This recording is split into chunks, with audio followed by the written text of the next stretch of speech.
from the backstretch at historic Saratoga Race Course, this is Racing Across America with Seth Merrow.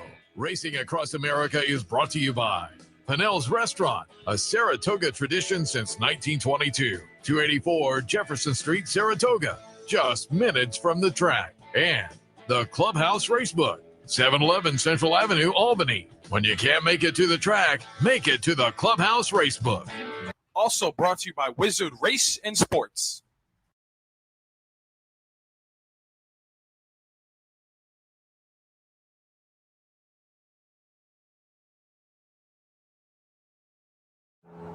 Good morning and welcome to Racing Across America on Travers Eve, live from our Clare Court location. There was a lot of activity here earlier. It's calmed down now. I was over on the Oklahoma side earlier, a lot of activity there as well. And why not? It is a gorgeous morning heading into a gorgeous afternoon, and knock wood, a gorgeous weekend as well. Travers, great card tomorrow, but a nice card today as well with the personal ensign. Should be a fun day. If you're headed up, you will enjoy it, I assure you. Hopefully, you will also enjoy the next hour here on Racing Across America. We have a fun lineup. Matt Cutair from the Adelphi Racing Club. Big New York Stakes Day on Sunday. Pandagate, who was over, ran third in the UAE Derby earlier this year as a New York bred behind Forever Young, that very talented Forever Young. They came back. They won the New York Derby at the Finger Lakes, and they'll be going in the Albany on Sunday. So we'll have Matt come in, talk about Pandagate a little bit and the Adelphi Racing Club in general. Speaking of New York bred racing on Sunday, one of those big New York showcase days. So what better time to visit from our friend Najja Thompson, executive director, New York Thoroughbred Breeders, and then a little bit later on, also our friend Michael Blowen, the founder of Old Friends Kentucky. I saw him over on the front side a couple of days ago. I said, we'll have to pull you in before you head out of town. So all of that coming up. But we'll start things out. Another member of the Adelphi Racing Club, the head of racing and partnership operations for Adelphi, also bloodstock agent, jockey agent. We'll hit on all of that with our friend Joe Migliore. Joe, good morning. Good morning, Seth. Thanks for having me. I always love coming on the show. Happy to have you here. And it's been a while. I said when I touted this during the handicappers report, I said, I remember the days you were bouncing around the press box. Yeah, absolutely. That was kind of one of my first jobs, on the front side, if you will. I'd been walking hots in the mornings and then coming over to the press box in the afternoon, and just loved working there and getting to know all of you. And it was a good experience, and also kind of the best seat to watch any kind of racing is up in the press box there. And for folks, most folks I'm sure know, but your father is Richard Migliore, former jockey, now television commentator and analyst.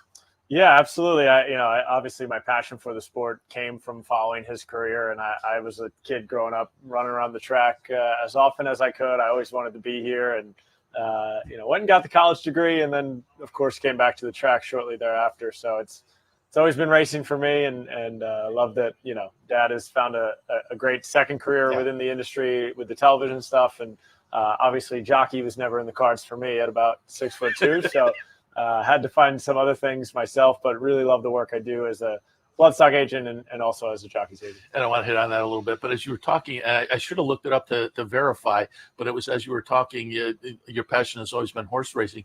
But didn't you have a good finish in the World Series of Poker one year? Right? Yeah, no, there's a few other hobbies. At some point in my early 20s, I'm sure I thought that I could be some sort of professional poker player, but I'm happy I didn't go that path, because I think knowing what I know now, being a little bit older, a little bit more mature, it's not exactly the best life, but I do love playing poker when I can. I don't really play much at all ever anymore, because I've got 2 kids under the age of 2 now.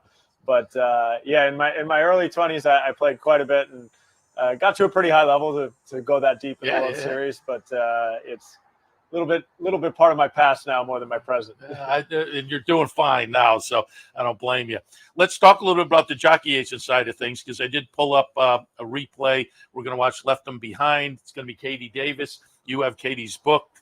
She wins early in the meet for Barclay Tagg and Saratoga.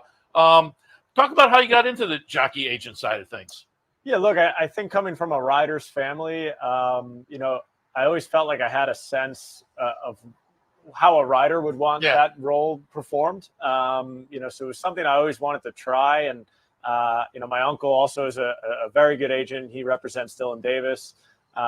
So, you know, kind of just seeing, you know, some of the guys that do it and always being out in the mornings and always talking to trainers and having good relationships with different owners and trainers, I felt like it would be a natural thing for me to do. And was lucky enough for Trevor McCarthy to give me a shot, you know, really as my first rider. And we had a great first year together. He did nearly $9 million in earnings and, you know, almost won the winter meet.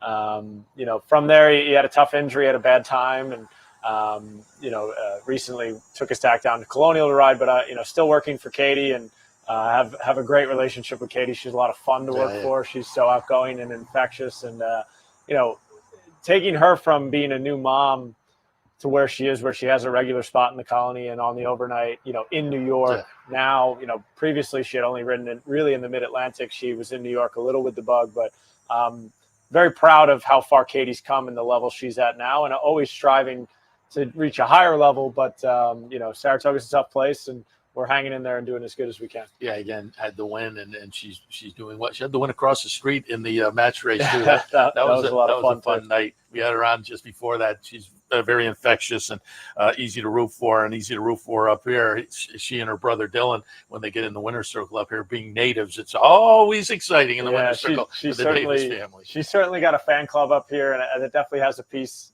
to do with them being local to the Saratoga area. But you know, I think Katie as well, she takes so much pride in inspiring, you know, all kinds of kids, but especially young girls and girls that, you know, love to ride horses or have an aspiration to getting into racing. And it takes her a long time to walk back to the jockey's room, whether she won or lost.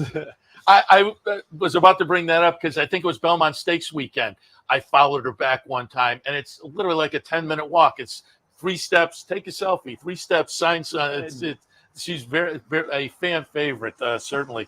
Give us, as a jockey agent, for folks who aren't familiar, what does that entail? What's a day like for you setting things up for your jockey? Yeah, look, so I mean, a lot of it starts when maybe the newest condition book comes out, and you're following up on the horses that you've been regularly, you know, riding and figuring out what the next race for them in the condition book might be coming up, and, you know, making sure you stay on top of that existing business. But it's also about, you know, maybe new relationships you're trying to build and trying to project maybe where a horse you've been working could debut or could, you know, end up. So it's a lot of management of the book from that side, but then it's also getting out here in the morning early, you know, all summer long. Katie and I have been on the golf cart together and, you know, trying to knock down every door that we can to get an opportunity. And this is the toughest place to try and get mounts and try and get opportunities. But, you know, we've got a great relationship with the Tag Barn, like you showed our winner for them, and Saratoga.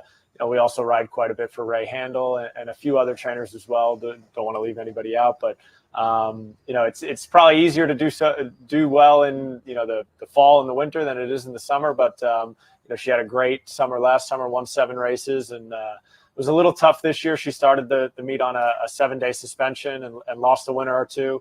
But to have 3 wins now after not being able to compete the first 7 days, and I think she's got some live chances the final couple weeks here.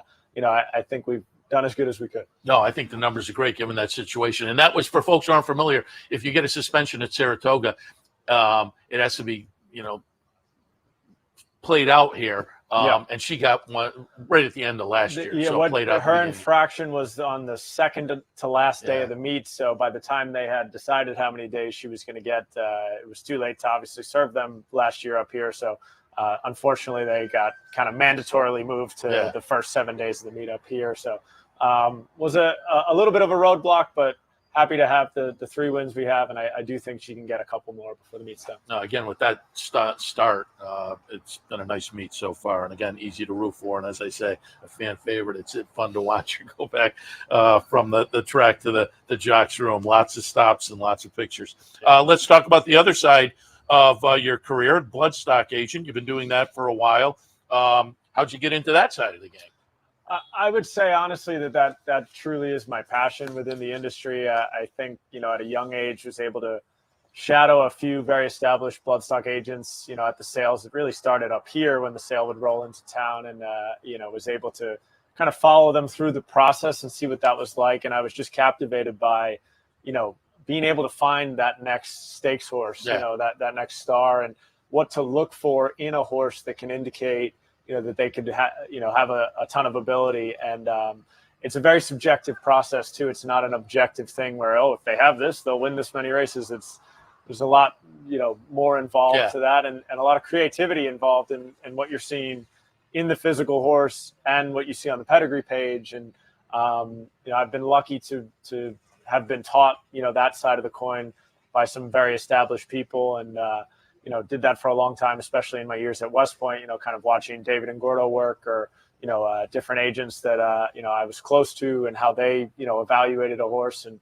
got to the point where I was ready to try it on my own, and was thankful to have a few owners support me and give me a shot to buy horses then. And it's just built over time. I think I've become more confident over time in what I'm seeing at the sales and how it may play out on the track, and love the work I'm doing on that end, and think we have a lot of promising horses in the pipeline actively right now. And again, have Matt coming up, Matt Cutair from Adelphi Racing, and you're part of that team too. You guys bought 4. You when I talked to you at the sale, I saw you at the open sale, you said we'll be active at the New York Breds sale, and you were picking up 4 there. For people again who aren't familiar being with bloodstock work, bloodstock agent, take us through how you prep for that sale and prep for these 4 horses, because I'm guessing it probably starts as soon as the catalog comes out. So, I think for a long time I would do a ton of prep once the catalog came out, in terms of looking at the pedigrees and sires and maybe female families that you recognize. What I've preferred to do as time has gone on is more trust my eyes than let any kind of bias with the pedigree come into play. Because there may be a sire that I've bought 1 or 2 horses from that just, they weren't any good, or maybe there's a sire that I don't like for one reason or another. And before the horse even comes out and stands in front of me, then I'm already in my head almost knocking the physical. So I've been trying to more so just physically look at each horse first, factor in the pedigree second.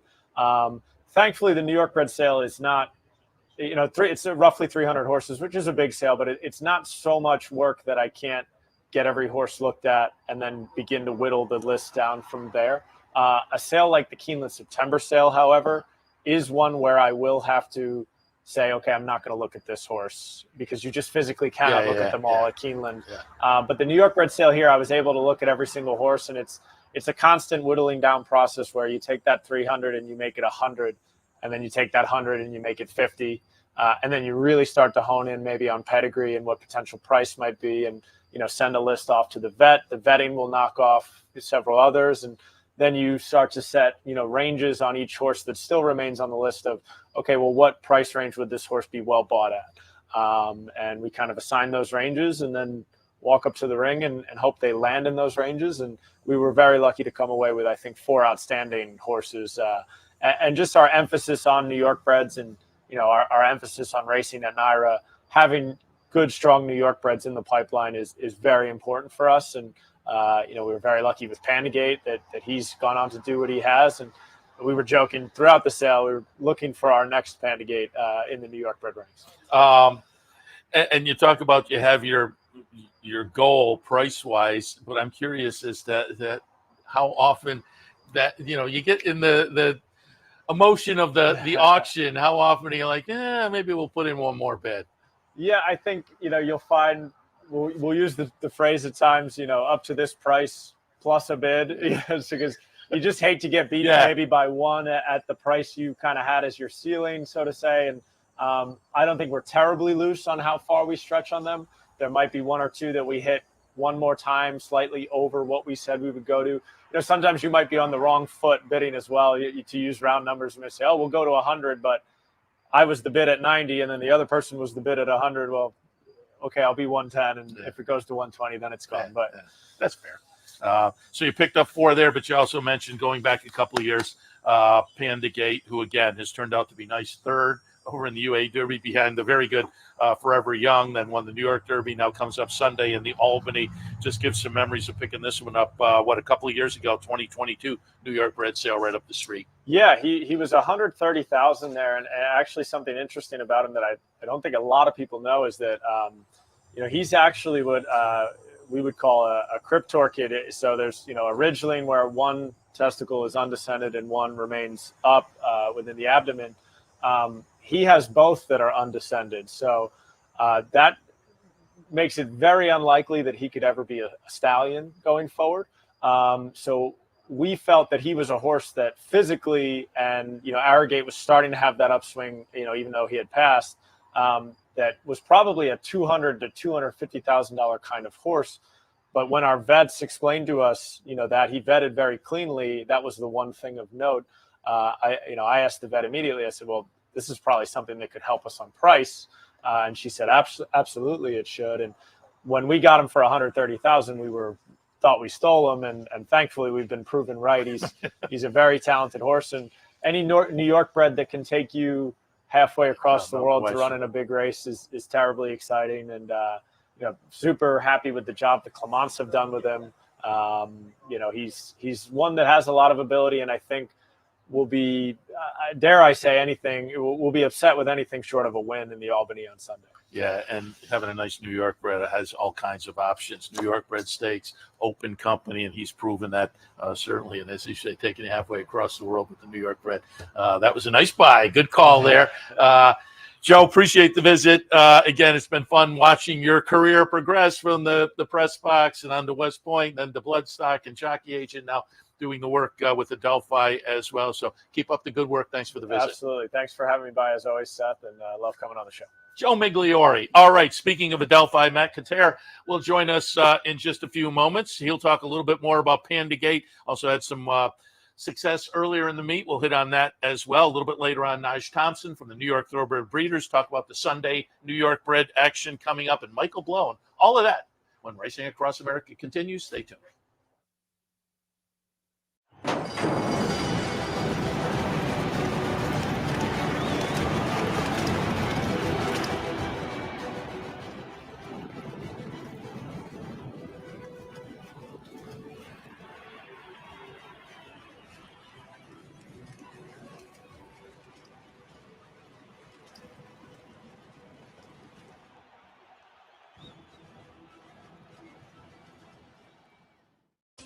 Capital OTB is now streaming live on Roku. The RTN Racing channel on Roku lets you watch OTB TV live through your Roku device or your Amazon Fire Stick, rather than being limited to computers and mobile devices, which means you can now watch OTB live wherever you are. Simply open Roku, scroll to find the RTN channel, then click on OTB TV. OTB TV on Roku. Try it now.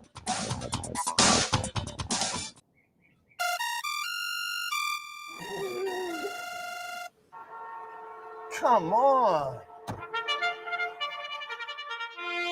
I want sales reports on my desk by Monday. Oops. My bad. Love racing? RTN brings you every live simulcast on your home television, plus live video streaming and race replays on your PC and mobile devices. To order, visit rtn.tv. RTN, a breed apart.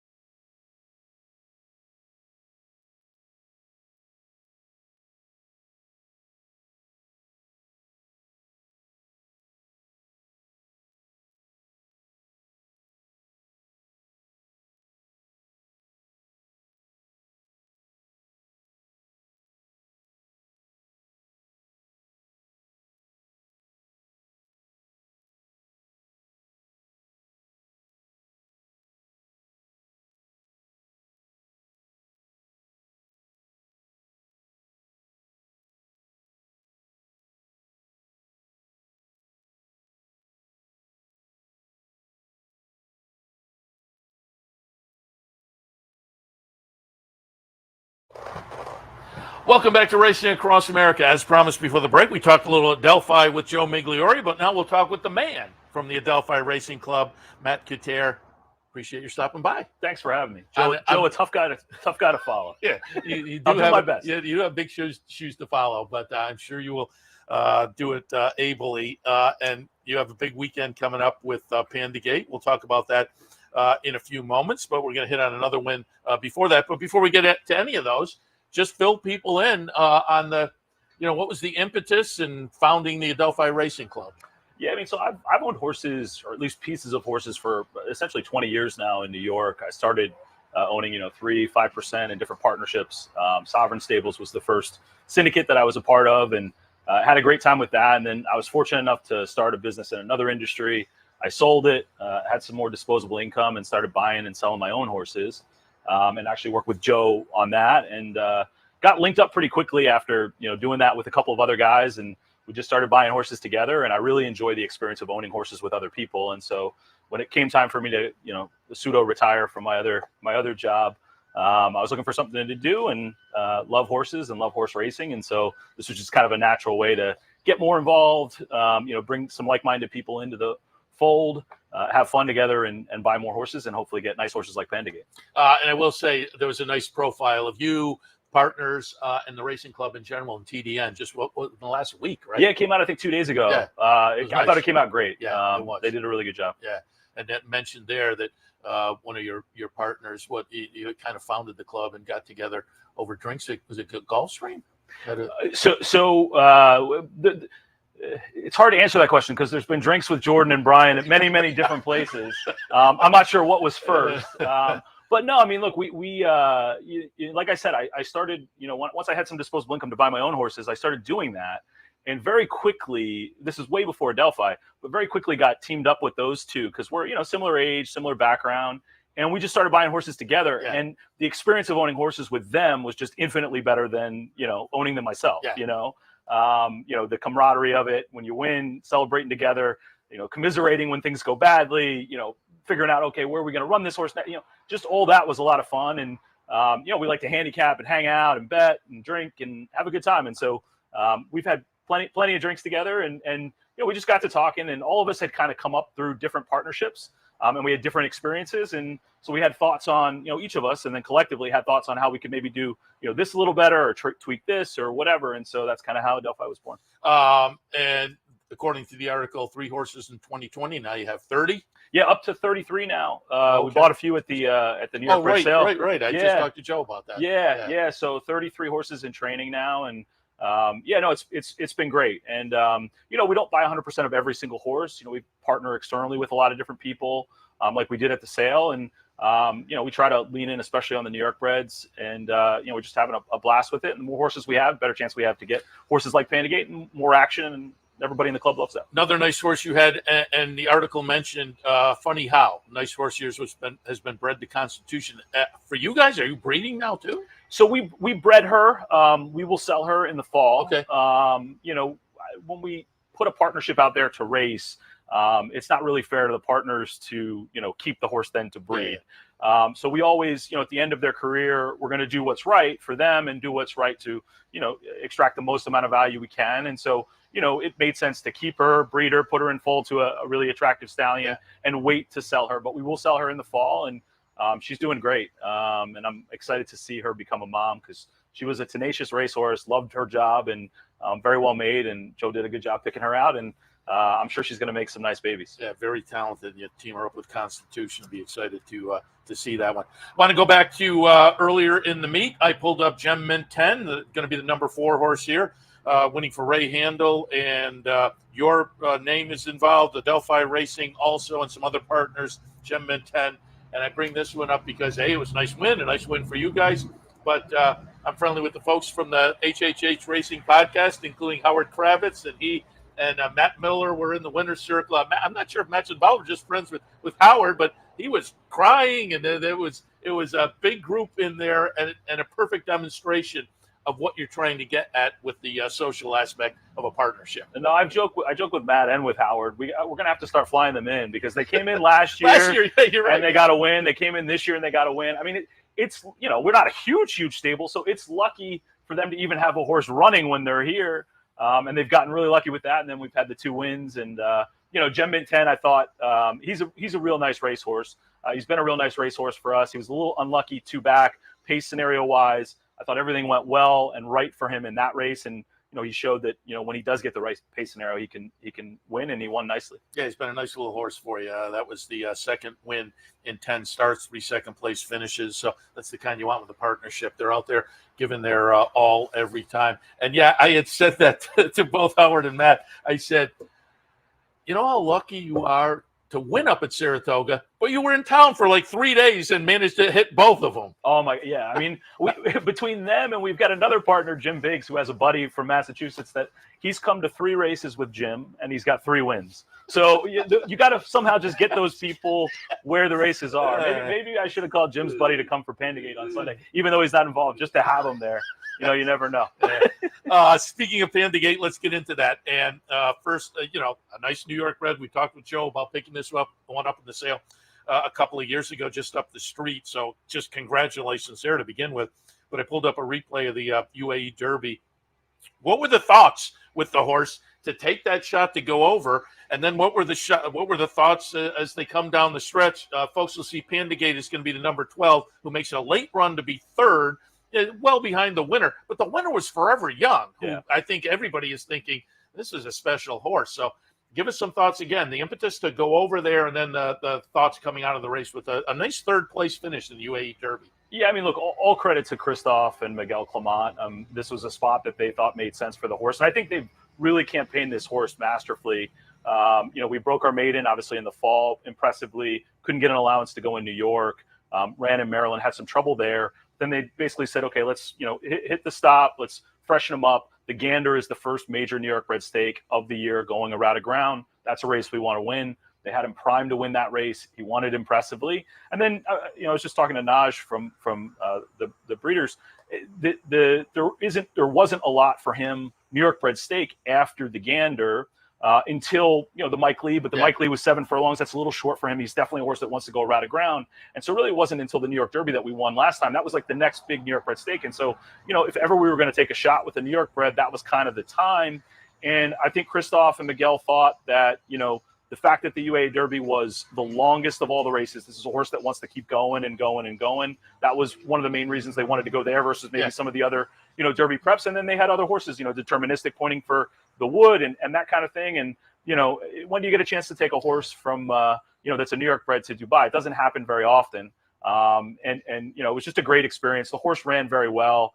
And I think we'll probably end up being the only horse that goes from Dubai to Finger Lakes, like start to start. So we'll have that honor hopefully for a long time. But we had fun going to Finger Lakes too. We had fun going everywhere. But did you go to Dubai? I did. Yeah, no, I went there for the week and it was a great experience. I'd been there as a fan for Arrogate's Dubai World Cup, which was one of the most impressive races I've ever seen in person. Obviously to go there with the son of Arrogate was kind of cool. Yeah. And they just did a great job. We had an awesome time, and he acquitted himself well, and like you said, Forever Young really flattered the form coming out of it. No question about it. And I pulled up the Finger Lakes race, and I was going to make that comment. How often do you see that Dubai to Finger Lakes move? But middle of July, you came back. The comeback race was this New York Derby. Pandagate is going to get it done here. Going to be the number 4 horse coming down the stretch. You had to be happy with the return, and I'm assuming coming out of this, you immediately kind of pointed to Sunday's race. Yeah, look, he gritted this one out. He was not 100% for that race. I think Christophe wanted to have a few more works into him before that, but obviously it just came up when it came up, and we had to take the shot. And he just kind of gutted it out, and you beat a really nice horse in Doc Sullivan. I mean, Doc Sullivan, was a horse that we had beaten in the Gander, but since then he came back and he was really, improving, and he won, the Mike Lee very impressively. And he ran a great race at Finger Lakes. So beat a nice horse, and he had to gut it out. Pandagate's just a really, really cool horse to own, and he's got that big, beautiful stride. And so, you get a little nervous, especially at a track like Finger Lakes where the turns are tight. He's so big, he doesn't handle that quite well. You get a little nervous, he's too far back, but then you start to see that big stride coming, and it was cool to see again. So he comes up Sunday, field of 6 scheduled in the Albany. What are the expectations? I mean, look, I think he's 4 to 5 on the morning line. I think that's, right. I think if he runs his race, I think he wins it. I think, like I said, I think Doc Sullivan's a really nice horse, but I think, the fact that we are more fit going into this race, the fact that it's an extra 16th of a mile, a bit of a longer stretch here, not as tight at turns, all that stuff, I think it benefits us. And so, look, I think if he runs his race, which I'm expecting, I think he's got a very good chance to win. As an owner who's paranoid, I'm always a little worried about the pace scenario. Yeah. But there does seem to be, enough horses in there that want to go. And I think with the 6-horse field, I don't have to worry, hopefully, knock on wood, about a trip. So I think as long as he's not too far back, I think he's got a very big shot to win the race. I'll also mention, as I say, you are in partnership with a number of people here, and the On the Rise folks. Joe Krong from Amsterdam, my home burg, and so I always got to tip the cap to the locals and the Amsterdam guys. Joe is in on the horse as well, and it's been fun kind of rooting for the team when you went over to Dubai and then the win. So we're looking forward to on the weekend as well in the Albany. Matt, before I let you go, pulled up a slate that has the website address on it. You've got a very nice website for a partnership, kind of keeps people up on horses you have coming up and news and whatnot. Is that a place to go if people are thinking, hey, I may be curious to jump into a partnership? Yeah, that's great. Check out our website like you have it, adelphiracing.com. You can always reach out to me directly via email at matt, M-A-T-T, at adelphiracing.com as well. Very good. Or if people see you around the track, I'm assuming. Always, yeah. How's the summer been going up here? It's been great. We were talking a little bit, I guess, before we got on, that it's nice that the weather's finally going to cooperate for a big weekend.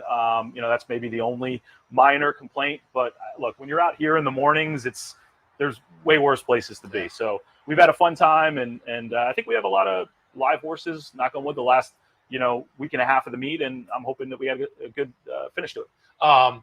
And I don't know what, our lights just went out. If people are wondering, I don't know what happened there, but that's on the website too. If people want to kind of keep up, you have the list of upcoming races. We have every horse on the website, profiles on every horse. We have a races section where you can see all the races that are coming up. I update that every week on Monday or Tuesday, so you can keep up with all the horses and follow us from there. Very good. Matt Cutair from Adelphi Racing Club. Appreciate your stopping by. Good luck on the weekend and going forward. We'll talk again. Sounds good. Appreciate it. All right.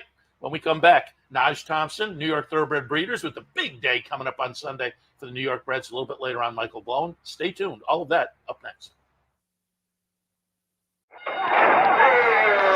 Why just watch the races when you can be in the middle of the action? For nearly 20 years, Bonaventure Stables' share-based ownership program has made thoroughbred ownership affordable for the everyday fan. Ownerships of 5 and 10% are now available on a nice selection of horses. As a partial owner with Bonaventure Stables, you'll enjoy all the benefits afforded every owner. Visit with your horse in the private stable area. Greet the trainers and jockeys in the paddock. And when your horse wins, savor the moment in the winner's circle at Saratoga, Belmont, Aqueduct, or wherever you bring home the prize. Based in historic Saratoga Springs, Bonaventure Stables has been training winners and creating memories since 2005. Learn more, see available horses, and meet our team at bonaventurestables.com.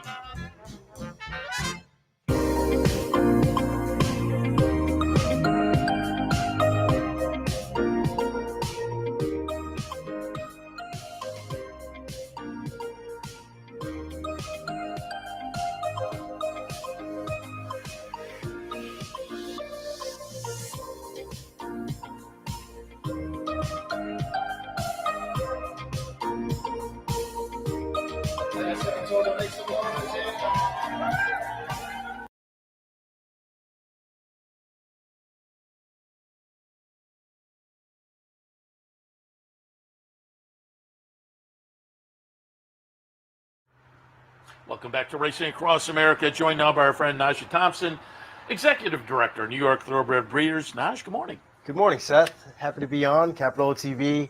Always great supporters of the program, and we've got a great weekend ahead. Yeah, appreciate your stopping by. I said when I had Joe Migliore on, I've known Joe since he was bouncing around the New York Racing Association press box. I've known you since you were an NYREP employee as well. Certainly. No, it's great to see friends that have formed over time with long relationships, and you've always been there, Seth, so happy to see you as always. Yeah, and happy to have you join us a couple of days before a big weekend coming up. It's Saratoga, New York Showcase Day coming up on Sunday. And the New York Bred program just overall has really, since I got into the game, I always refer back to Fiorito was the change for me, breaking through the gate and then winning the big race up here with Les Hewlett from the Finger Lakes on board. But over the past 10, 15 years, certainly the New York Bred program has really blossomed. Definitely. Since that grade 1 victory in the Whitney at Fiorito, you've seen a number of graded stakes victories from participants in our program. And it's really a credit to our breeders and the stock that they're putting out there on the track, as well as our horsemen in New York and horsewomen doing a great and fantastic job each year. And I don't think people realize, because it's a behind-the-scenes thing. If you're a fan, you come to the track, you enjoy the track, the band, looking at people betting. But they don't realize how important to the New York State economy the breeders are. And I think Naira's doing a great job of helping out with that, with the tours that are tied into the breakfast that go to local farms. I don't think people realize how many local farms there are, but it is a big portion of the New York economy. Yes, 19,000 jobs, more than $3.3 billion in economic impact. That's the entire horse racing industry, of which the breeding industry has a significant role, as you mentioned. And the breakfast and breeding farm tours, which are still available. If you visit Naira.com, you get the opportunity to visit a breeding farm in a local area to Saratoga Race Course. And it's a package that includes a visit to the farm and then you return back to the racetrack in the afternoon to see the day's racing. So phenomenal opportunity to learn more about the program and how to get involved. Yeah, that was a great addition to the breakfast, and I know a lot of people have taken advantage of it. At the end of last year, I had Jim and Tina Bond in one of the last shows, and they said the response was phenomenal, and it's a busload of people will go to a local farm on the various mornings, and the Jim and Tina Bond farm, which is not far away, is on the cycle, and they said they were getting a great response, and people who are really interested had great questions and were totally engaged. Definitely, because when you come to Saratoga Race Course in the afternoons, we see the end product of how the horse has already been trained, racing from 2 years old and onwards. Yeah. But when we get that breeding farm perspective, you get to see the broodmares in the field, the divisions of how farms are run, the economic impact and the jobs that are created. And it's really about the network, because as a racing industry, we are a family. So great to get more people informed about the entire aspect of the industry.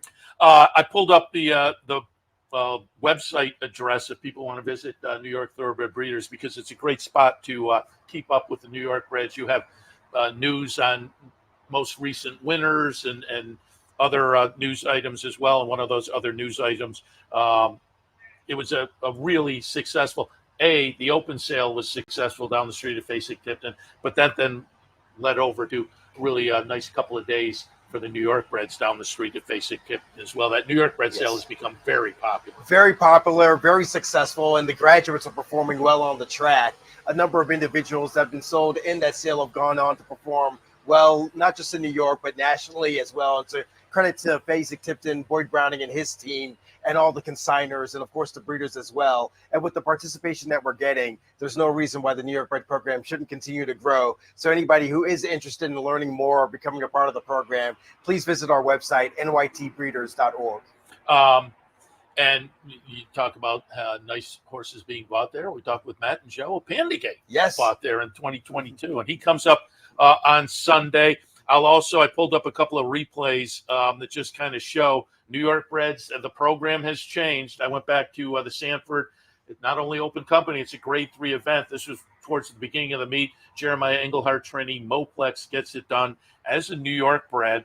And Jeremiah in the winner's circle afterwards says he likes New York Breds. He likes having New York Breds.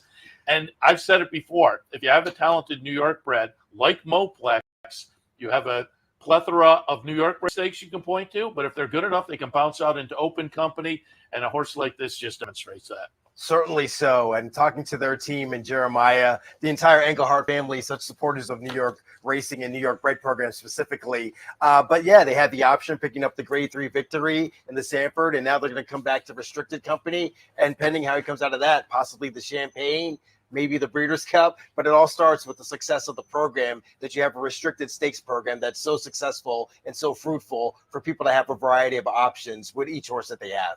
I wanted to show one more because this one had an interesting story. A debut runner back on July 17th. It's going to be the number 7, Bellicose, getting it done. Bellicose, a New York Bred. And also trained by Jeremiah Engelhardt. Nice winner in debut. But then subsequently had the nice story. John Stewart, who has become so prominent in the industry, put out the feelers. Hey, if somebody sees, this is a crazy story on Twitter, somebody sees a horse that I think they might be interested in, I'll give you a little commission. Somebody pointed him towards Bellicose. So John Stewart, who again has become very involved in the industry, spending a lot of money over the past year or so. Jumps in on Bellicose, and Bellicose comes back in the opener on Sunday to Seeking the Ante. So a nice little story there that again proves how potent the New York Breds have become. Yeah, definitely. I'm only mad that I missed out on that commission, but a credit. I was thinking the same thing. A credit to the person who got those parties together, because as you mentioned, Resolute Racing, John Stewart, they'd have definitely making a splash with their investment. It's nice to see them also branch out in the New York Bred program, because we're producing great horses as well. And the New York Bred program is making some changes through NYRA in the next couple of years, right? That's right. Starting in 2026, we'll have purse parity. And what that means for the owners and the breeders is purse levels between conditions for 2-year-olds will be matched with open company races. So when you have meets as successful as Saratoga and throughout the year, there'll be no difference for the 2-year-olds starting in 2026 in the differential of purses. So you'll be running for the same money whether you're born in New York or Kentucky. And that's just a huge credit, and it will be a big boost to our program. Nice. And I also often get people, Roddy Valente is one that with his Bustin' Stones, but I get the folks in here who have the horses that then go on to be producers, nice sires and whatnot, and they do some breeding, and then they'll sell a New York Bred. But if you're the breeder and you sell the New York Bred, you're still rooting for that horse, because if that horse wins as the breeder, you still get a nice little check. For a first place finish, you'll get 40% of the purse earnings, second place 20%, and then of course if you finish in third, you'll get the 10%. So that's for New York sired. And then if you're non-New York sired, we just split those in half. So there's 20, 10, 5. But great rewards for breeders. So you're still rooting for the success, even if you sell that horse at a sale or privately. Everybody who I have come in here says that the New York Bred program, as being a breeder, is certainly exciting and well worth it. So Sunday, the New York Bred Day, and we're going to focus on the New York Breds.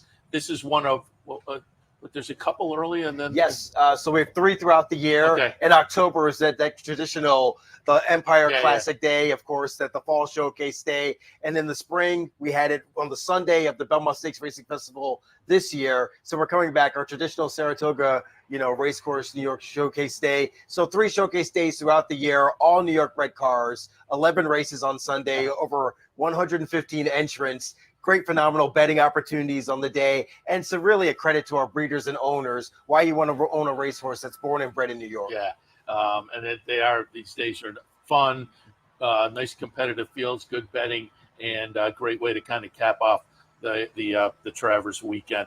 Naj, when you sat down, you mentioned for a good cause today, they will have the dunk tank over on the front side, which seems like it's going to be a lot of fun. And I'm guessing probably popular with maybe Andy in there. Yes.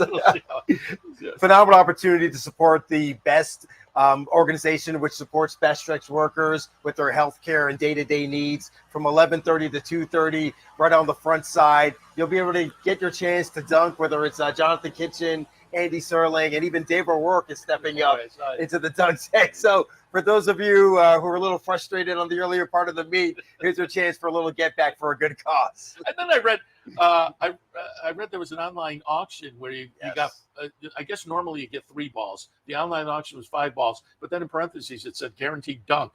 And that's interesting. Well, it was an auction. I'd love to know what that went for. But again, always great to give back to the backstretch, because the folks here on the backstretch are the ones that really kind of make the whole thing go. So I always like to head out and support the charities that do support the backstretch workers. Naj, appreciate the visit.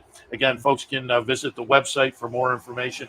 Again, not just about the organization, but it keeps up with the way the New York Bred runners are performing as well. So you see there the NYTB.com website. Visit and learn more. Naj, always appreciate the visit. Thank you, Seth. Appreciate it. All right, New York Showcase Day. Saratoga New York Showcase Day comes up on Sunday, so keep that in mind. But today, nice day of racing coming up a little bit later on. Travers Day tomorrow, but we'll wind up this Thursday on Travers Week. This Friday on Travers Week. Man, I've been all week long. I've been behind and going back and forth. But it's Friday. We'll wind up the Friday show with a visit from our friend Michael Blowen, the founder of Old Friends Kentucky. We'll talk to him about that and more right after this. Stay tuned. Turn your love of racing into savings with equine discounts through the NTRA. Purchase through equine discounts and receive great savings on well-known brands like John Deere, Sherwin-Williams, Big Ass Fans, Farmers Insurance, and Office Depot. Join thousands of other equine members and support companies that give back to the sport we all love. Call 866-678-4289 or visit equinediscounts.com to start saving today. Want to get your career in horse racing off to a fast start? Well, the University of Arizona's Racetrack Industry Program is your winning ticket. The Racetrack Industry Program has served as a springboard to some of the industry's most successful individuals, with a proven track record of job placement right out of college. If you want to earn a degree in the exciting horse racing industry, the Racetrack Industry Program can put you in the winner's circle. What if there was a way to become a better horse player, to have a better knowledge of the game, to be more successful? What if there were a way to take what you've learned, what you know, and make better decisions, better choices? In horse racing, knowledge is a powerful tool. Race results and replays, past performances and live streaming, wagering from all your digital devices. Capital OTB. Become a better horse player.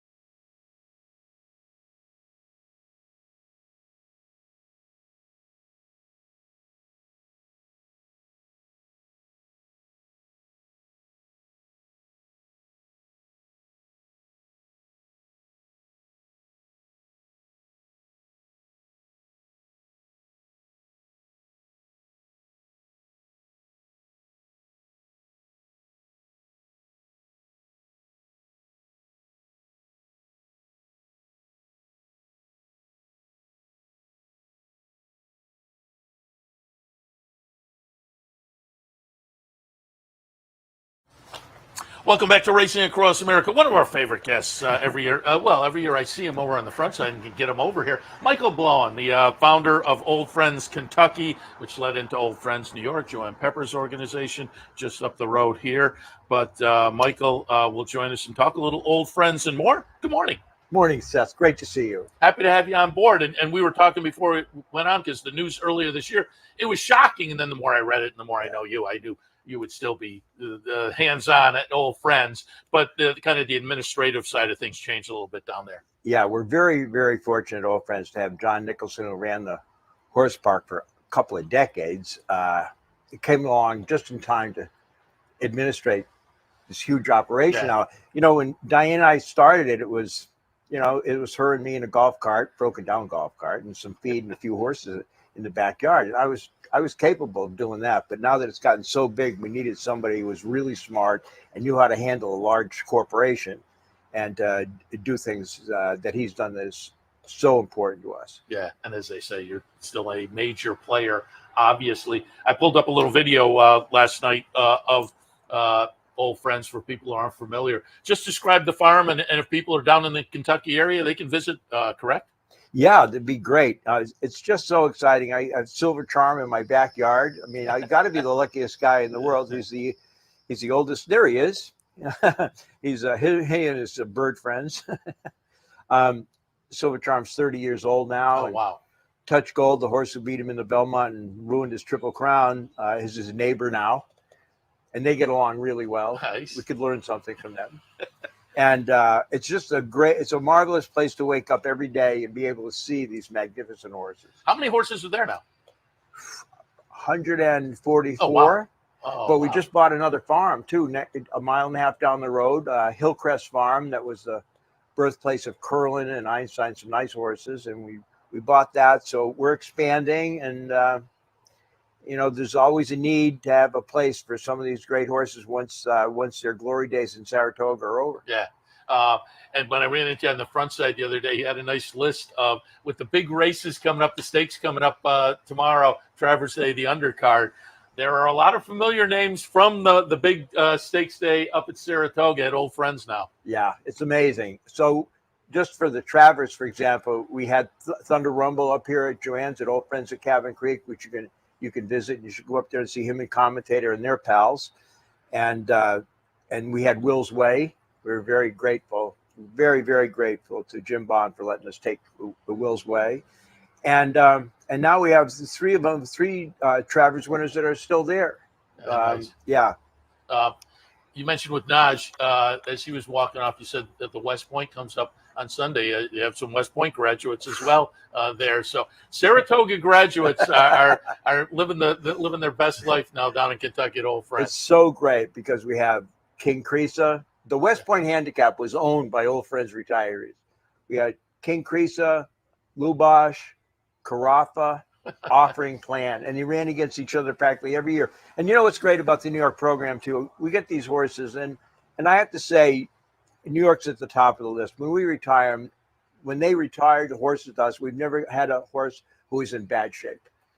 They don't wait till the last minute and just run them. Yeah. So now we have all those. We have King Creasa and Carafa and Lubosh in the same paddock. And I don't know what they talk about. I don't know. They probably lie about their careers or whatever they do, but they're really a joy to go around and see every day. Yeah. And again, as you mentioned, right up the road as well. If you can't make it to Kentucky, we have Old Friends here, right up Greenwich, right?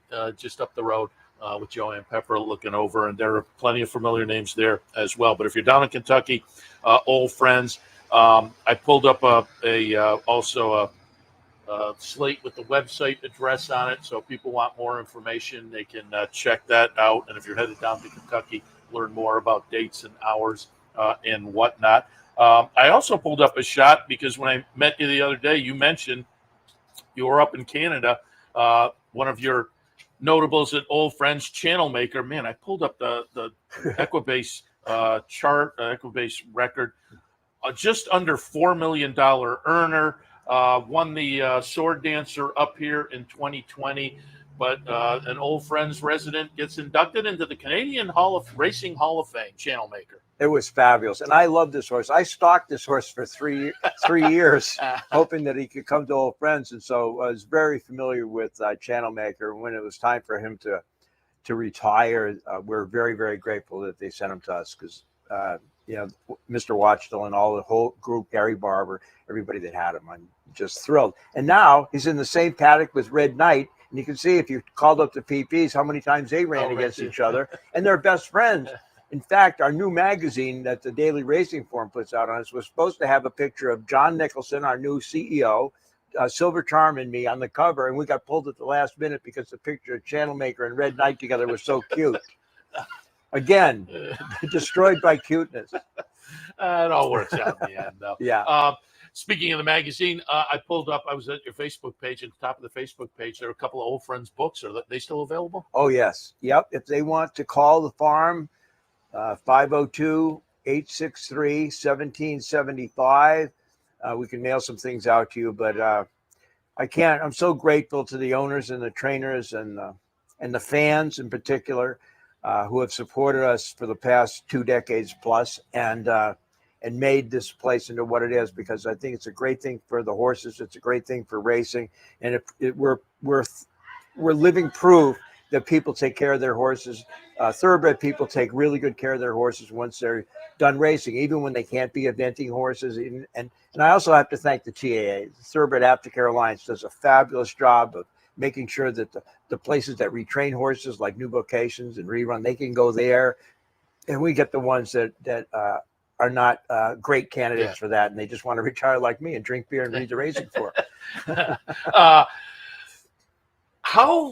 We had the aftercare people in here a lot. Rich Schosberg was in here, and we had his great horse. Oh yeah, Firm Success. Yeah. We had a Firm Success for years and years, and Richie's been great. Yeah, he's obviously a big proponent in the New York Thoroughbred Horsemen's Association. It's become a prominent issue in the game, and I think has notably been focused on a little bit, and rightly so, and everybody's doing a pretty good job of it.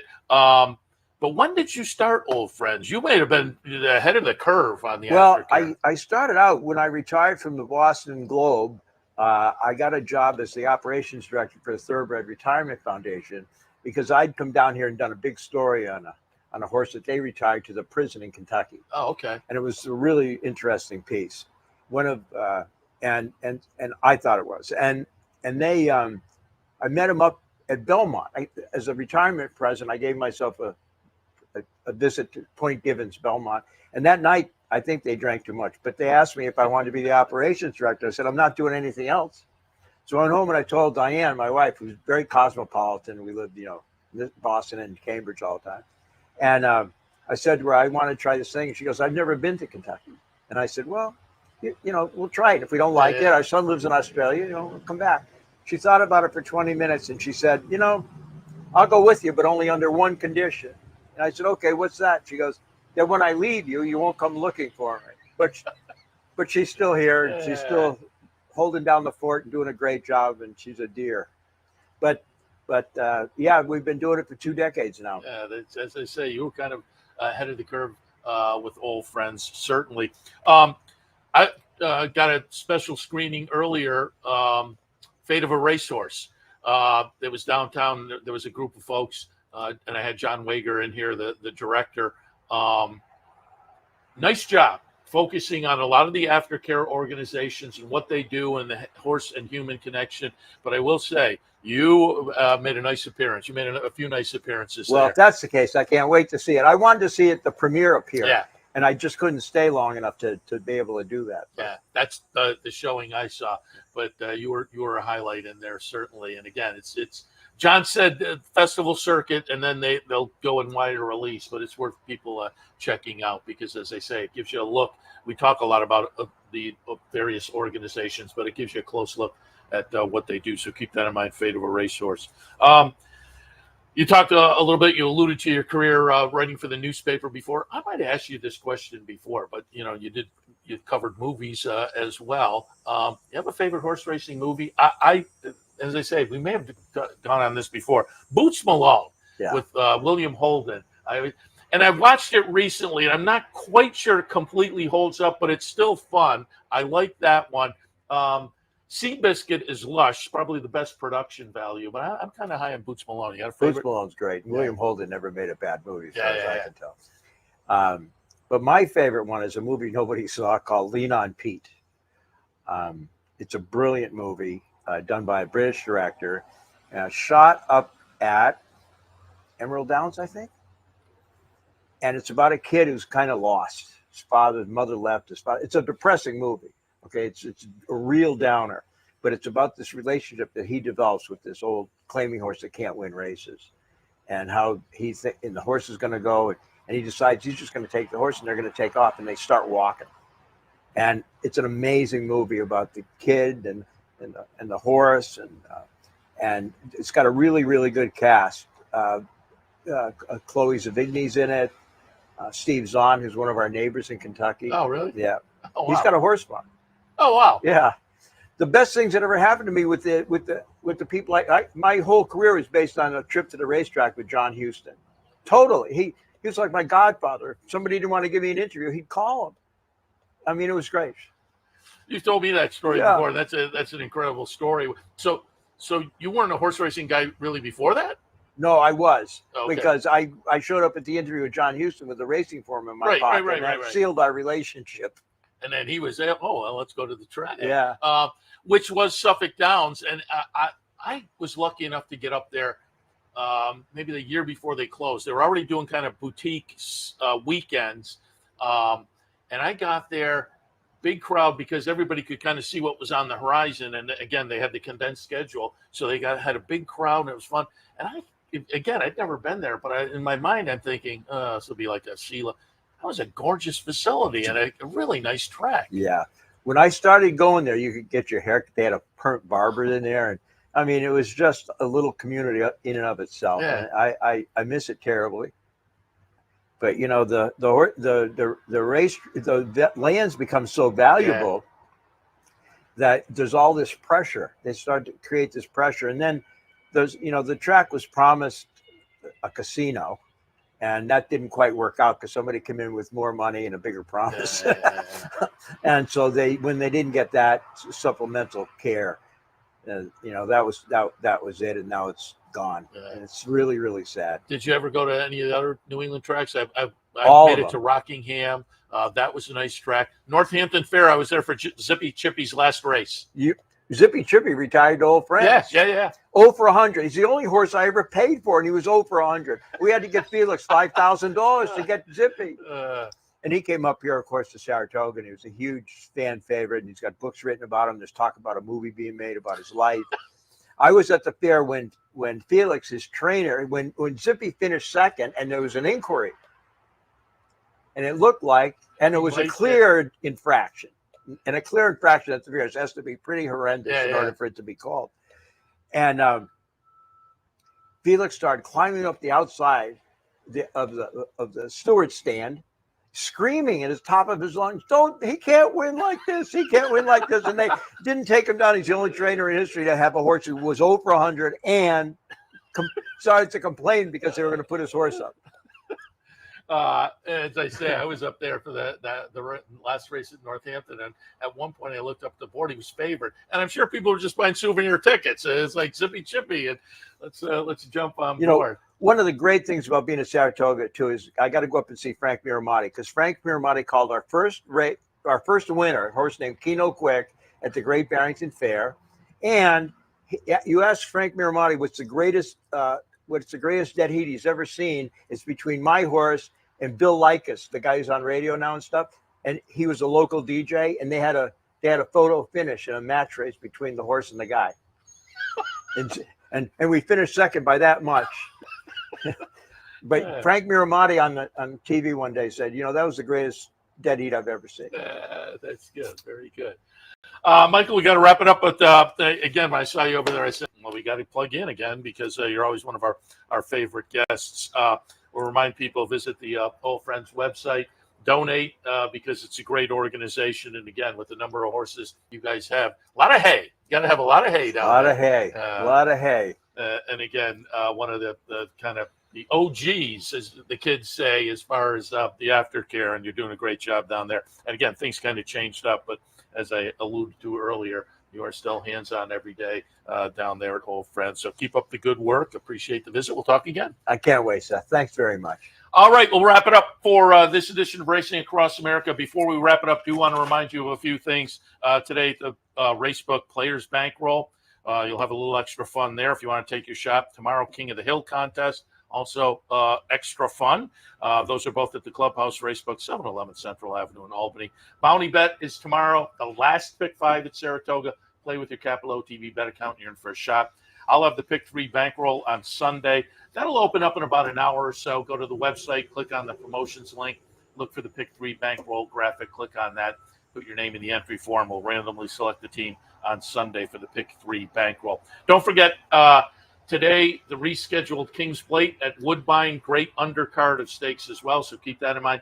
Tonight, we have nighttime thoroughbred racing, Charlestown, with the Charlestown Classic, Charlestown Oaks, and other nice undercard stakes there as well. So a lot of great action today, including right here at Saratoga with the Personal Ensign on a gorgeous day. If you're thinking about it, come on up. You will enjoy the afternoon. It is shaping up to be a nice one. Hopefully it holds right through tomorrow as well. Otherwise, we'll wrap it up. Don't forget, with the early post time here tomorrow, we'll have an early post time on television. Tomorrow morning, 8 a.m. for the handicapper support, 9 a.m. for a quick abbreviated edition of Racing Across America. We'll see you then.